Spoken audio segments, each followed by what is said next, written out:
ESPN 94.1 FM and AM 930 present The Drive. Brought to you by Huntington Federal Savings Bank. Local then, local now. Member FDIC. It is Thursday, February 4th. Your Drive begins now on ESPN 94.1 and AM 930. I'm your host, Paul Swann. You can be a part of the program by calling the White Claw phone lines, 877-420-TALK. That is 877-420-8255. White Claw, hard seltzer, it's made pure. Coming up tomorrow, we've got Marshall and Old Dominion. Coming up in the next few minutes, we're going to hear from Old Dominion play-by-play announcer Ted Alexander. He is going to join us on the program, so we will talk to him about, what else? Old Dominion. So we're going to hear from him also later on.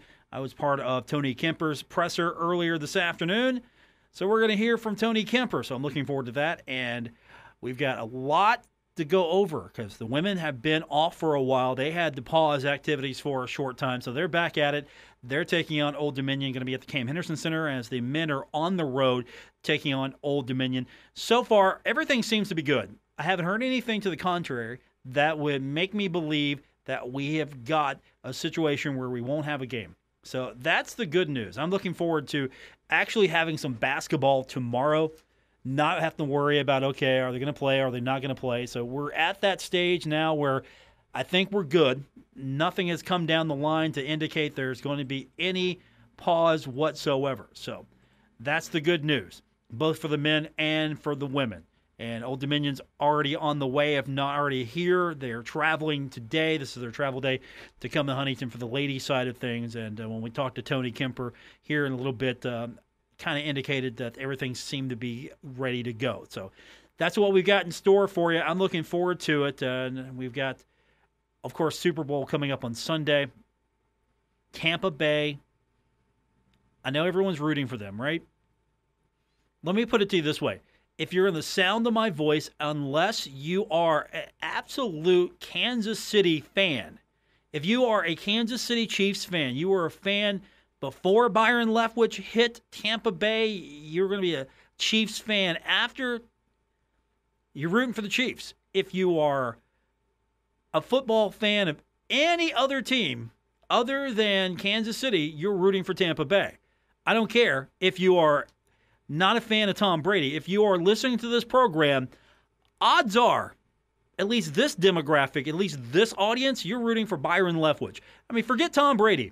He's just the recipient of Byron's knowledge. Forget everything else. You're rooting for Byron Leftwich and the Tampa Bay Buccaneers. Am I wrong? I think I'm pretty close to being right on this one. When we continue on the program, we're going to hear from the voice of the Old Dominion Monarchs, Ted Alexander. He joins us next here on ESPN 94.1 and AM 930. This is The Drive with Paul Swann on ESPN 94.1 FM and AM 930. We're presented by Huntington Federal Savings Bank. Welcome back to today's edition of The Drive on ESPN 94.1 and AM 930. We're going to hear from Tony Kemper, head coach of the Marshall women's team, in just a few moments, but I want to bring to the program now the voice of Old Dominion. We haven't talked Old Dominion sports in so long. Ted Alexander joins us on the program. And Ted, it's been a long time since we've been able to talk Marshall and Old Dominion in anything thanks to this pandemic. Many a moon, and glad to be on with you today. Appreciate the opportunity. Ted, how do we break this one down? Marshall's had some time off due to COVID-19 issues, this time not on the Herd's end. Old Dominion's had a long wait to get back into action. I mean, this is almost as if we're starting over again. That's a great point. I asked Jeff Jones, head coach of the Monarchs, today. I said, when you came back after, it's not like you're just missing games. You're missing practice days as well. I said, was it like a training camp? And he goes, well, you have to be careful. You don't go too hard because then you might have new injuries pop up. So it's really been a crapshoot. Monarchs haven't played since January 16th at Rice. That's 20 days by the time we get to tomorrow. And the Herd knows all about that. Each of these two teams has missed 6 games because of COVID-19. What did he say ultimately his strategy was going to be? Because with Marshall, I know the Thundering Herds had to look at this roster and go from top all the way down to the bottom because you just don't know who you have. Both sides don't know what their teams are going to look like until they take the court. It's a great point because that's one of the things he touched on. He goes, guys that would usually not be in the rotation you have to prepare them to be in the rotation. We aren't quite sure who's going to be available for the Monarchs tomorrow night, and he's got to practice and give guys some solid practice time who perhaps haven't seen that side of the mountain all season long. I'm sure as a broadcaster, your spotting board got just a little bit bigger and more colorful. As I know it's arts and crafts for all of us, all of these things, but it's been that kind of season where you see players who maybe don't have an opportunity get that opportunity. So on the flip side of this coin, there are a lot of chances for some players to go out and show why they belong on this team, or to maybe make a name for themselves, or to stand out where they normally wouldn't. With huge opportunities, and one of the things I watch when I'm watching practice or watching the games is, all right, how is this whole thing affecting each student athlete from a mental standpoint? I mean, either missing practice or just having games canceled here and there, and sort of the start tendency of the whole thing is got to be trying mentally, and on top of everything else you're trying to do, plus the daily, the testing 3 times a week, and all those types of things, different things than they'd have had to figure out before. And now which team, which individual players can deal with that the best will lead us to who's going to be victorious. Joining us on the program, Ted Alexander. He's the voice of Old Dominion. I know it's been probably tough for you as well. You've been out of practice for several days. I know not as long as the COVID layover, but still, I'm sure it's been tough on you as well because we love what we do. We want to get back out there and talk sports, and I'm sure you want to call a game. Well, there's a disconnect now. We did the last series. The last time the Monarchs played a 2-game series in Houston against Rice, we did that remotely as well. Hadn't done that before, so that was sort of testing new muscles. But there's a certain detachment you feel from the norm, and we're just talking about sports. It's the fun and games part of society here, so we can't feel too sorry for ourselves. But it is different, and it's a bit of an evolution as you're trying to figure out the new normal and how you're going to go about your job on a daily basis. How is this playing with the fan base? I know it's been tough on these kids, and they're the more important, equation here. How are they doing? But for the fan base, I'm sure it's been really tough. First, you don't have football. Now you're hit or miss with basketball. It's tough to be an Old Dominion fan these days. It's awful. As we've all found out during this pandemic, people find things to do, and a lot of the things they usually do, they can't do now. So what do they do with their time? They try and find other things to do. And the problem we run into and on all of college athletics is getting the fans back that were core fans before, A, because you want them to be interested in your team, but B, you want them to feel safe when they come to the venues. We've capped it at 250. That's a Virginia governor's mandate here in the Commonwealth. And so, therefore, the team that's led Conference USA in attendance more often than not in their brief history in the league, it's a huge factor. And I'm sure for fans at the Henderson Center too. You used to get in that place rocking and rolling, and they play the sixth man as they do at our venue, and that just hasn't been the case. And that's unfortunate because if you're a fan, you love this stuff. You haven't been able to love it in the same way. I'll say this. It's been hit or miss as well for the fans because Marshall hasn't had an opportunity other than Western Kentucky to host a conference series. I know Old Dominion's had a long layoff, but Marshall's been the road warrior in all of this. So every school has a different strangeness about this pandemic. It's the rhythm of the season is so far off the norm. It's really a crapshoot for anybody. Obviously we spent the first few minutes here talking about nothing when it comes to basketball. When it comes time to tip it off tomorrow and Saturday, who knows what's going to happen. For all the things we just discussed, the fan involvement, the availability of players, yes or no, the layoffs for both teams, who's going to be excited to play, who maybe doesn't want to play as much. Who knows what's going to happen there? And you kind of have to understand those feelings. If you're a player stopping and starting the whole time, at what point do you just say, you know what, I've had enough of this? Speaking of the game itself, when these two teams tip off, from everything you've seen on your end, what are you expecting or what do you anticipate is going to happen when finally the ball is back in Old Dominion's hands? I think you'll see the usual Dan D'Antoni offensive style of if you're open, shoot it. If it happens to be from three, that's great. I think I've noticed that the Herd's unbeaten when they out-rebound a team this year. The Monarchs aren't quite as strong on the front line as they have been. They don't have much height. They've got guys that'll battle you, but they just don't have a lot of size on the front line, and so that could be a factor. And whether the Monarchs, it's been the case, it seems, for a couple of years. If the Monarchs can get out in transition and get some easy buckets and get into rhythm offensively, they can play with anybody. But they also, if they aren't in rhythm, can go into droughts that make you feel like you're in the Sahara. With this long layoff, once this thing starts, who's going to have the most impact? Who's going to have to come out early and maybe generate that energy? I know they want to play, but to sustain it, where are you looking on this roster just to see where it's got to come from to make sure that Old Dominion can stay in this thing or at least stay up with the Herd, who also has had a layoff and wants to get right back at it and chomping at the bit? I think for most of the season, we've been waiting for Xavier Green to break out. He had a good game a couple of games ago, but he hasn't been as consistent. Kalua Zekpe, the 6'8 junior from Georgia, is averaging 10 and 7, but he's been inconsistent as well. If those guys can get off to a decent start and have some energy, and especially with Kalua, stay out of foul trouble, I think the Monarchs will have a shot. Austin Trice is the transfer from Kansas State. He's the energy guy off the bench.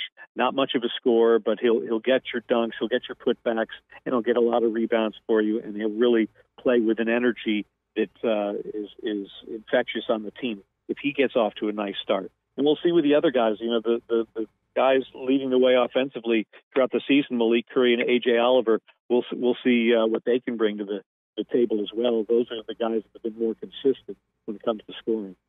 Joining us on the program, the voice of Old Dominion, Ted Alexander. And Ted, I know it's kind of almost a moot point now where we're at in the season and the way that COVID has taken out a lot of games, but this Conference USA schedule of back-to-back, do you have an opinion of it? Do you like, from what you've been able to experience and see, do you like this Friday, Saturday setup for the conference?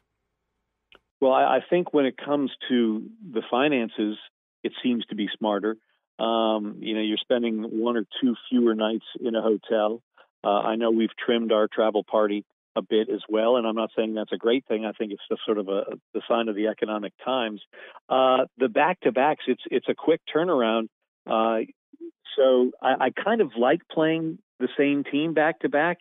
As a broadcaster, you get some familiarity. It was a totally different ballgame when you look back just to a year ago, and you're playing Thursday, Saturday, two different opponents. So I think it was a lot harder for scouts, et cetera. But boy, it seems like the layoff between the Saturday game and the Friday following it seems like forever, and then the turnaround seems like in the blink of an eye.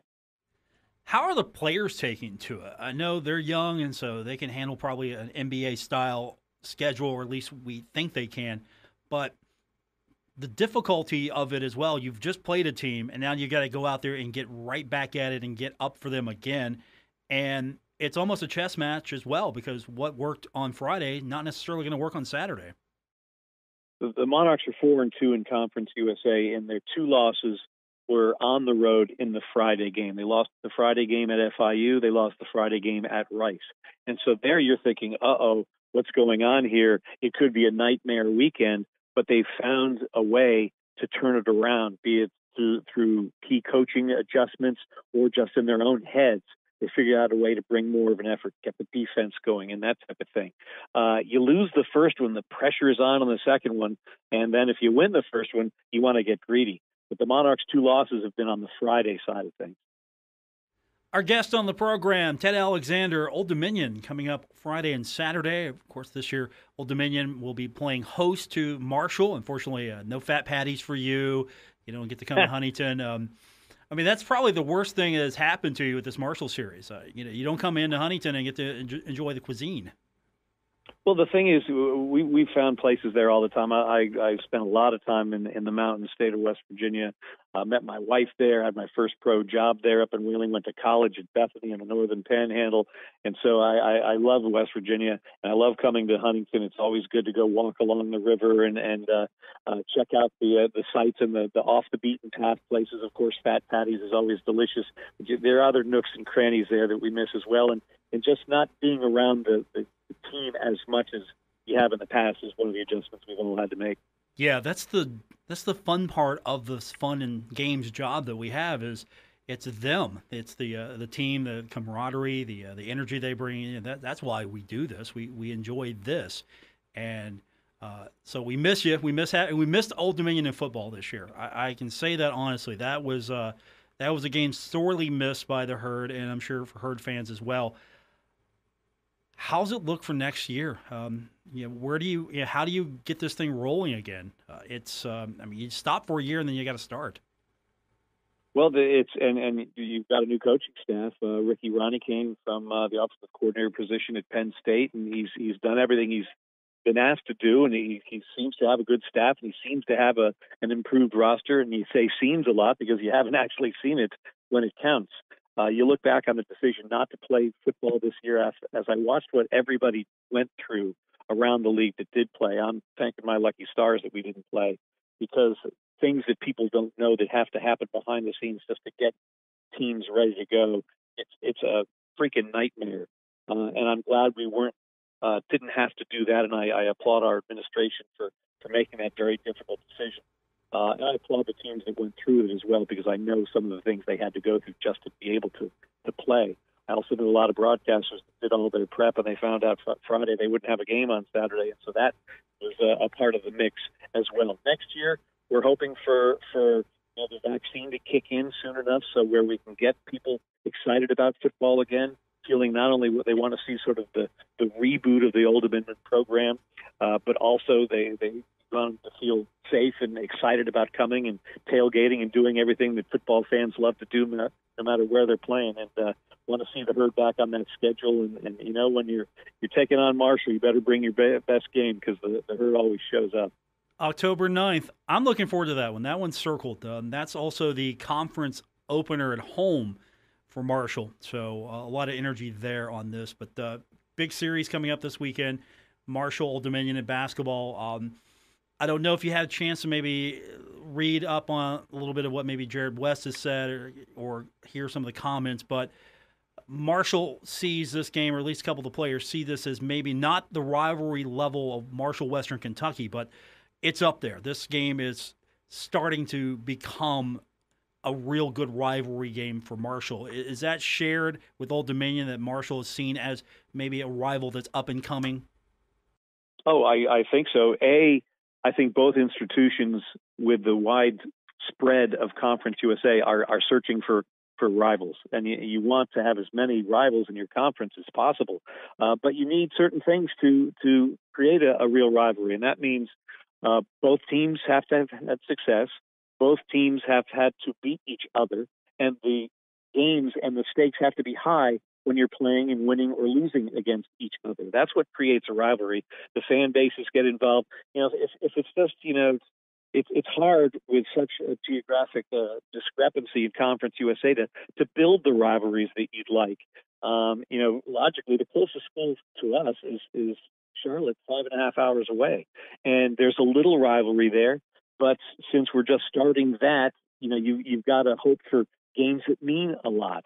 I'm not sure if the games against the 49ers have meant nearly as much as the ones we've had against the Thundering Herd. I mean, there's been some real barn burners in both basketball and football that both teams have won. Of course, the Herd has had the upper hand when it comes to football for the most part.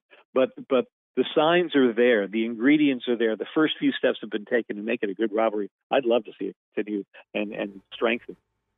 Ted Alexander. He will be calling the game tomorrow for Old Dominion. I'm glad you get to get back into it again. I know 3 weeks has been a long time in between games. So that's hopefully next year we don't have to fool with this. We can just play games. Yeah, no doubt about it. And keep our fingers crossed for everybody to be safe, that everybody travels safely, and we can get a ball game off. And I just hope fans on both sides, and really all fans out there, understand what each of the institutions involved needs to go through just to field teams and travel teams and support the teams. It's important now more than ever to have that fan support, be it from afar or listening on the radio or whatever. If you can't be at the arena, there are other ways to support the team, and please do that because they need it now more than ever. Ted, thanks for catching up with us. I appreciate it. We'll do it again real soon, and maybe conference tournament time because definitely I'm sure these two teams are going to meet again. Sounds good. Appreciate having me. Ted Alexander, voice of Old Dominion. We appreciate him. We're going to come back and hear from Tony Kemper. His thoughts on the women's series. The women are coming into Huntington, and Tony Kemper is going to talk a little bit about that with us when we continue with today's edition of The Drive on ESPN 94.1 and AM 930. This is The Drive with Paul Swann on ESPN 94.1 FM and AM 930. Presented by Huntington Federal Savings Bank.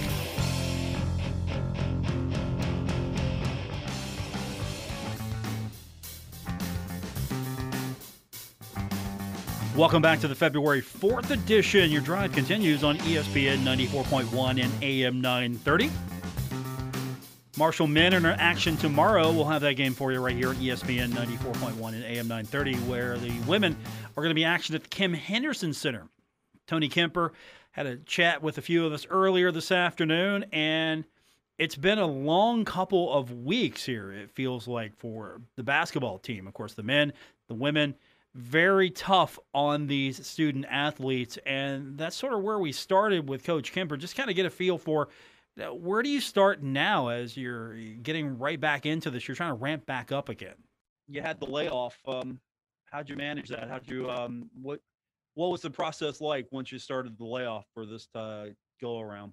Well, I will tell you this has been kind of the one where we've had some multiple people that have gotten, sick. And so I think the first thing is we've come out of it healthy. And I think that's the most important thing when you're going through this. We haven't had major complications, and we've got everybody back, and we've got tests coming back the way you want to see them. So that's the biggest positive. When it is no different than what I've talked about before, though. When you try to drop this in the middle of the season and then play well, it doesn't make it easy. We're gonna play a game on Friday night with kind of rolling people through. We don't have a clean, okay, Monday hit, our whole team was back, we just started back with basketball. That's not how it's worked really since the middle of October, as I've been saying, and this is no different. So I think the challenge of who's available and who's going to play and all that, we're right back going through that again. And that's something that, unfortunate. It's not unfortunate. It's just, you don't have an asterisk beside the box score that says, if you've been practicing, if you've got your team, did you have who you expected? And that's just the way this year's going to go. And I hope that we continue to. I think our kids have been tough. I think we've been resilient. But I think it looks to me like, again, it's going to kind of be like I'm coaching a different basketball team again than I did the week that we played FIU and ultimately played pretty well on Saturday. And it's just you just kind of feel like, okay, we're here. We're back down here, okay, how does this group figure out how to win? So we're healthy. That's the most important thing. We're coming out of it. And we're going to give it a go. This weekend against a good Old Dominion team. How do you game plan for Old Dominion with everything you just said? Do you approach it differently? Yeah. Can you game plan like you normally do? Yeah, I mean, we've got we basically in Old Dominion's their radio guy. I interviewed with him yesterday, and he asked, do your goals and things change? And they really do. I mean, I think, and I talked to our team about this yesterday, like, I feel like this year, multiple times I've walked into a group and it's like, okay, we kind of learned this about us. Now we're going to focus on doing things this way. And I think that's going to be good for us. And then we just leave for 2 weeks and then we don't see each other again. So we have to kind of come back in and, okay, what did we talk about right before we walked out of here? And so what are your goals? I think all that stuff has really, it's very short term now. Like we are literally, and this is okay, but this is a change. I think it's very hard to look at the big picture. I think you really look day to day and matchup to matchup and who's available for us and who do we get the ball to with who's playing, who gives us the best chance to win, who do we match on who on the other team, and that has really changed week to week. There just hasn't been rhythm to, hey, Kristen Mayo is our 2. We've got to get her shots, which obviously we do when you watch us play, when she's out there, she's going to take care of their 2 guard. Anybody we got to tag and trail, that's her job. I mean, that's not the way it's worked this year. It's been like, well, who's playing this week? Okay. She's good at this. So let's try to put her in these situations.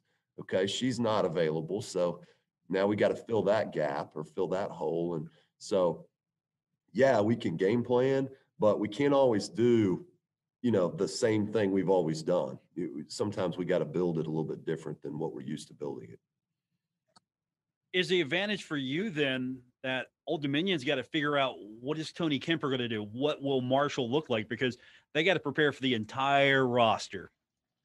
Well, I'm not sure they're worried about what I'm thinking. They've got some pretty good players over there, but I think anybody in this, and Old Dominion's been paused too. So I think, a really funny thing, if you get here early enough in the games, the funnest thing to do is watch the coaching staffs try to figure out who's playing and who is not. As our girls walk through the gym, as they come out of the locker room, it's like you have everybody's got a sheet of paper with everybody's picture on it. You're just like, okay, she's here, she's here, she's here, she's not. And everybody's doing that because that's just the way this is. So, I do think it's fair to say, I don't have much of a clue who's going to show up for them. We have to assume it's everyone, and they're going to do the same thing for us. They've got a game plan to see everybody, and then we make adjustments on the fly when it changes. And so I think that's probably what both groups are doing as good as they can. I wanted to ask a little bit about Lorelei. She had a career high in points against FIU and such. Is she becoming more of a scorer, or was that just the way the game flowed? I think she's playing as well offensively, and I've told her this, and she's as confident in her shot. And I think we've done some things in practice that has really benefited her. And I think when we've been in the gym, we've shot a little bit more repetitively. We've used a little bit more practice time to shoot. And I think, to me, when I watch her just in practice, I think she's the biggest beneficiary of that. She has consistently made jump shots, and that's something that she struggled with over her career. But she's confident in it right now, and that comes from work and investment and some time doing it. I thought she was tremendous on Saturday against FIU, whenever that was, a while back. Made some big baskets down the stretch, and she's always been smart as far as how we're trying to structure things and what we're trying to get done. I think she's come a long ways on the defensive end. I do think something that's helped her is I think she is, I don't know how much she worries about how am I going to score. I think she is spending thoughts on trying to help us in other facets. And then, so she's very much letting the basketball game on an offensive end come to her. And I think that helps. I think when you press and when you for it, sometimes it makes it harder to get it to go in. So to me, she's playing relaxed, smart on the offensive end. And I think you see efficiency because of that. Now, assuming high school, most of your kids were scorers, so that had to have been a bit of adjustment for her, the college in general, and to not being a big scorer, then building that up.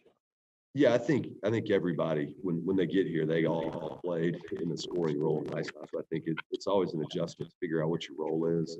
And, she's done a great job on both ends of the floor, especially this year growing. I mean, she's a better basketball player now than she was a year ago. And, that's what you want to happen.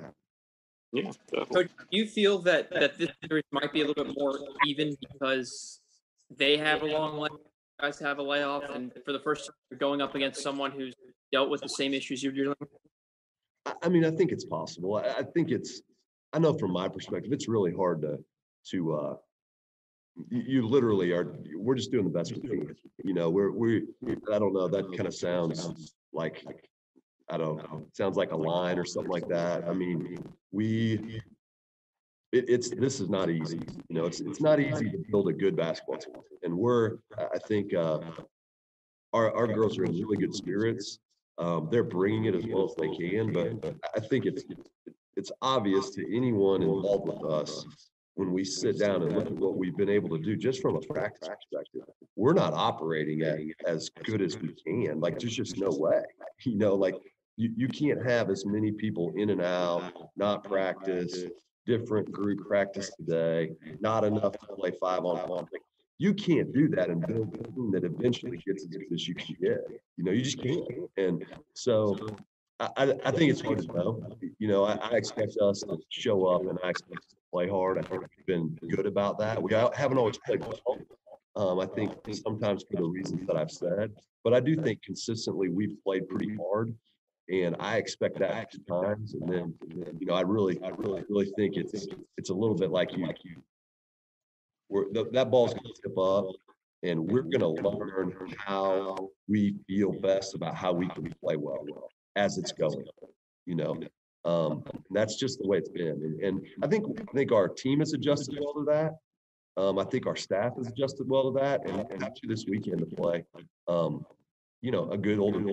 We're very capable. So are they. I mean, I think they were picked second in the league. They had some COVID problems too. So you look at their record, it doesn't look that good. This is a talented league that comes in, you know, and I understand the struggles that their staff's going through because I feel the same way.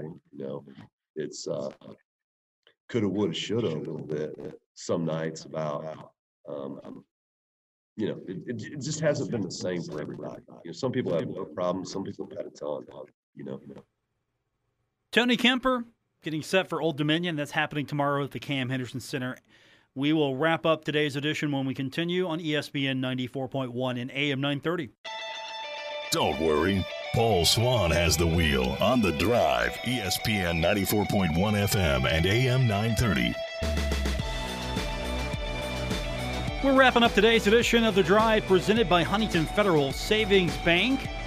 Coming up tomorrow, it's Marshall and Old Dominion. We'll have that broadcast for you. I go on the air at 5 o'clock. So join me tomorrow. We'll get you kicked off right here on ESPN 94.1 and AM 930. And then on Saturday, same thing. I'll go on the air 30 minutes prior to when the broadcast begins. So I'll be here with you on Saturday as well. It's going to be interesting to get back into the swing of things here. Okay, you get a couple of weeks off. You play and then you don't play and you get ready for a game. I mean, let me be quite honest with you. It's been strange here this season. You play, you don't, you play. I mean, I'm not telling you anything you don't know. So hopefully we can get a string of games. Maybe if everything goes well, we can have consecutive weeks where Marshall plays. Wouldn't that be something? And, of course, back at the Henderson Center, hopefully, and then I'm sure there's going to be some makeup games, and those have to be at the Henderson Center, right? Marshall's lost home games. I wouldn't think the league would penalize Marshall by sending Marshall on the road for any of these makeup games, and I would think the league would also want to work with Marshall because, but believe it or not, right now, if you get to go to a game, count yourself lucky because of the fact that some places you're not allowing that many fans.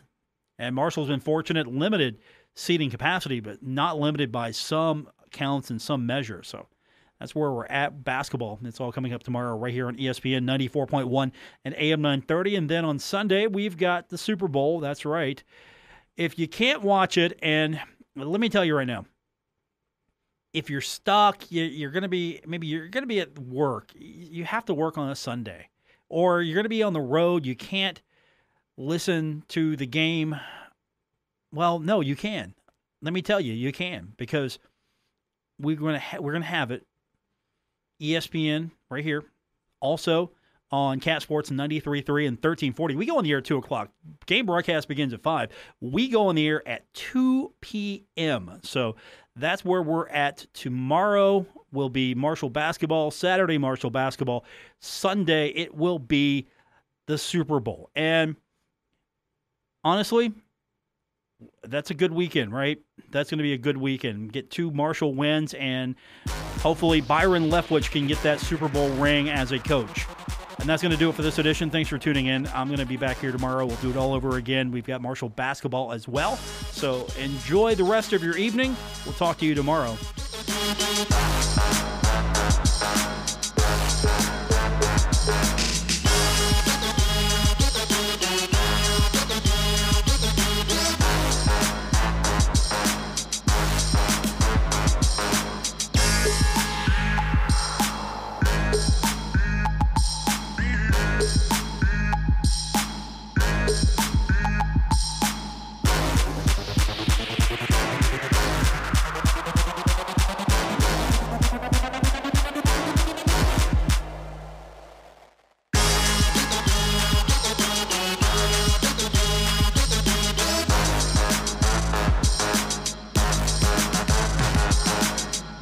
WRBC Huntington, W227BS Huntington, your flagship home of the Marshall Thundering Herd and The Drive with Paul Swann, ESPN 94.1 FM and AM 930.